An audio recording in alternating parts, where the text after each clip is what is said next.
স্বাগত দীপ্ত সংবাদে আপনাদের সাথে আছে আমি তানিয়া আফরিন। সময় এখন ঈদ উদযাপনে প্রিয়জনের কাছে ফেরার। সড়ক, নৌ কিংবা রেল, গন্তব্যে পৌঁছতে সব ধরনের বাহনেই এখন বেশ ভিড়। ট্রেন যাত্রা বেশ নির্বিঘ্নেই কাটছে, বাসেও অভিযোগ অনেকটা কমে এসেছে।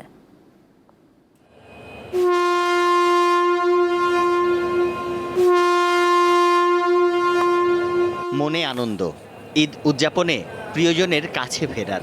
আবার দেখা হবে গ্রামে, রেখে আসা মা বাবা কিংবা স্ত্রী সন্তানের সঙ্গে। ঘুঁজবে মিলনের অপেক্ষা, তাই এই যাত্রা। বাড়ি ফেরার সেই আনন্দটা পরিপূর্ণতা পায় নির্ধারিত সময়ে যখন ট্রেন ছেড়ে যায়। ঈদ যাত্রায় শনিবার রাজধানীর কমলাপুর স্টেশনে ঠিক তেমনই একটা আবহ। সব ট্রেনই ছাড়ছে সূচি মেনে। প্ল্যাটফর্মেও সকালের সময়টাই যাত্রী ভিড় তুলনামূলক কম। টিকিট অনলাইনে কাটা হয়েছে। টিকিট পেয়ে গেছেন অনলাইনে? যে ইনস্ট্যান্ট পেয়ে গেছে, এটা খুব লাকিলি পেয়ে গেছে আর কি, ইনস্ট্যান্ট। ঈদ রাত্রিবারে ঈদ করতে যাচ্ছি। তবে সবচাইতে ভালো লাগছে এটাই যে ট্রেনের শিডিউল ঠিক আছে। গতকালকে প্রচুর চাপ ছিল ট্রেনে, ওই তুলনায় আজকে আমরা একটু ভোগান্তিটা কম। টিকিটটা পেতে অনেক ঝামেলা হয়েছে, অনেক চেষ্টা করতে হয়েছে, লাস্ট মোমেন্টে যে পেয়েছি। টিকিট ছাড়া প্ল্যাটফর্মে প্রবেশ বন্ধে 3 স্তরের তল্লাশি রাখা হয়েছে। স্টেশনের প্রবেশদ্বারে র্যাব, পুলিশ এবং রেলওয়ে নিরাপত্তা বাহিনী কন্ট্রোল রুম স্থাপন করেছে। এবারের এই যাত্রায় স্বাদে ইঞ্জিনে বিনা টিকিটের ট্রেন ভ্রমণের প্রবণতা অনেকটা কমেছে লক্ষ্য করলাম।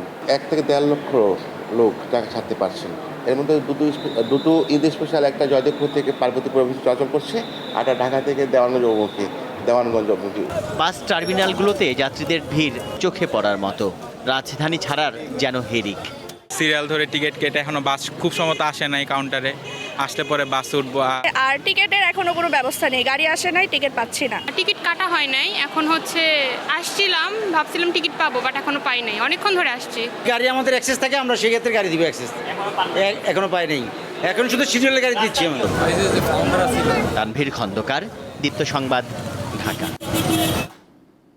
ঢাকা টাঙ্গাইল মহাসড়কে গাজীপুর অংশে অন্তত 15 কিলোমিটার পর্যন্ত যানবাহন চলছে অত্যন্ত ধীর গতিতে। সকাল 10টার পর থেকে এ অবস্থা তৈরি হয়েছে।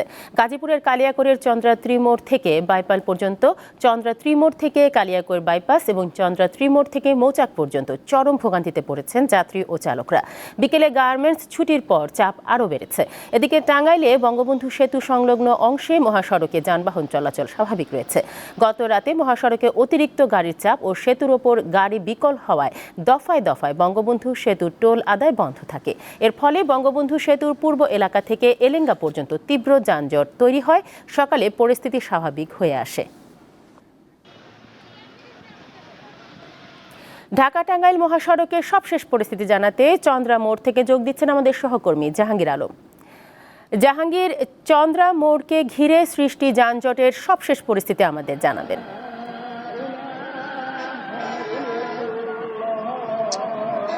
জি তানিয়া, সকাল 10টার পর থেকে কিন্তু ঢাকা টাঙ্গাইল মহাসড়কের চন্দ্রাত্রী মোড় এলাকায় যানজটের সৃষ্টি হয়েছে প্রায় 15 কিলোমিটার এলাকা জুড়ে। এখনও কিন্তু সেই অবস্থা অব্যাহত রয়েছে।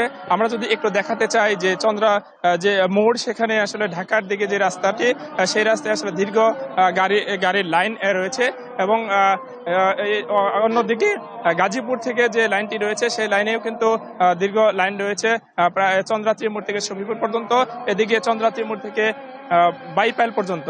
এছাড়া টাঙ্গাইলের দিকে যে রুটটি রয়েছে সেখানে কিন্তু দীর্ঘ লাইন রয়েছে কালিয়াকৈর বাইপাস পর্যন্ত। আমরা দেখেছি যে মানুষ যেভাবে ইচ্ছা অর্থাৎ যেতে চাচ্ছে, কেননা ট্রাকে এবং বাসের ছাদে, এমনকি বিভিন্ন ছোট ছোট লেগুনাতে করেও তারা বিভিন্ন স্থানে যাচ্ছে, তাদের গন্তব্য যাচ্ছে। আমরা আইনশৃঙ্খলা বাহিনীর সাথে কথা বলেছি, তারা জানিয়েছেন মানুষ যাতে স্বাচ্ছন্দ্যে দেশে। আসলে হাজার হাজার যাত্রী এখন অপেক্ষা করছে, কেননা পোশাক কারখানা ছুটি হওয়ার পরে সকলে তাদের নিজ নিজ পরিবারের সাথে নিজ নিজ বাড়িতে গিয়ে ঈদ করার জন্য চন্দ্রাত্রী মোড়ে এসে অবস্থান করছে। যানবাহন কম থাকার কারণে আসলে ভোগান্তি পোহাতে হচ্ছে। তানিয়া, গাজীপুরে মহাসড়কে যানজটের পরিস্থিতি জানাচ্ছিলেন জাহাঙ্গীর আলম। দর্শক, এবার জানবো রাজধানীর কোরবানির পশুর হাটের খবর। এই মুহূর্তে শাহজাহানপুরে অস্থায়ী কোরবানির পশুর হাটে আছেন আমাদের সহকর্মী জহিরুল মোহসান। কোরবানির পশু কেনাবেচার খবর জানাতে তিনি যোগ দিচ্ছেন। মোহসান, রাজধানীতে কোরবানির পশুর কেনাবেচা কেমন দেখছেন আপনি হাটে, আর পশুর সরবরাহ ও দাম নিয়ে ক্রেতা বিক্রেতাদের প্রতিক্রিয়া কেমন দেখছেন সেখানে আপনি?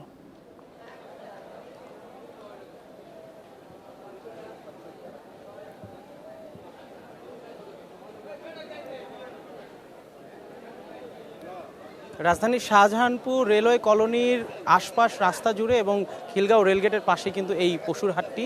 এই অস্থায়ী হাটে আমরা দেখেছি যে সকাল থেকে কিন্তু এখানে ক্রেতাদের ভিড় রয়েছে এবং ক্রেতাদের ভিড়ের পাশাপাশি আমরা যেটা বলবো যে গরুর সরবরাহ কিন্তু কোরবানি পশু গরু ছাগল দুইটারই কিন্তু সরবরাহ বেশ ভালো এবং আমরা ক্রেতাদের কাছ থেকে শুনেছি দাম কিছুটা বেশি চাওয়া হচ্ছে, তবে বিক্রেতারা বলছে যে দাম কিন্তু তারা আসলে আশার অনুরূপ পাচ্ছে না। তারা যেই দাম চিন্তা করে আসলে গরুগুলো নিয়ে এসছে যে তারা কিন্তু আসলে সেই দামে গরু বিক্রি করতে পারছে না।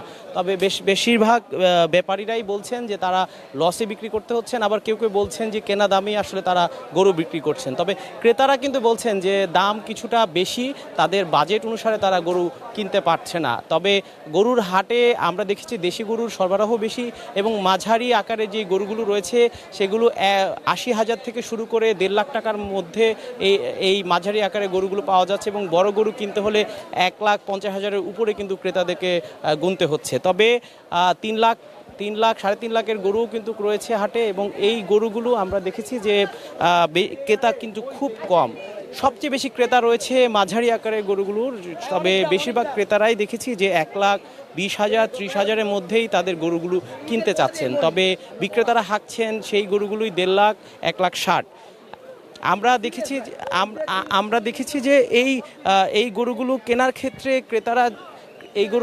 ক্ষেত্রে ক্রেতারা দেশি গরুর দাম বেশ বারবার আসলে বিক্রেতাদের সাথে দামাদামি করে কেউ হয়তো খুশি হয়ে গরু নিয়ে বাড়ি ফিরছেন, কিন্তু আবার কেউ সকাল থেকে আসলে ঘোরাঘুরি করছে।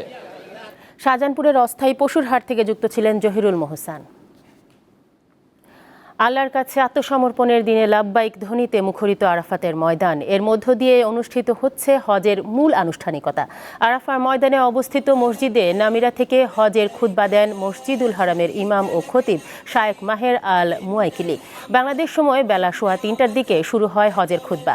এতে ফিলিস্তিনিদের জন্য বিশেষ দোয়ার পাশাপাশি কোরআনের আলোকে মানুষকে সরল পথে চলার আহ্বান জানানো হয়। হজ পালনকারীরা সন্ধ্যা পর্যন্ত আরাফাতের ময়দানেই অবস্থান করবেন।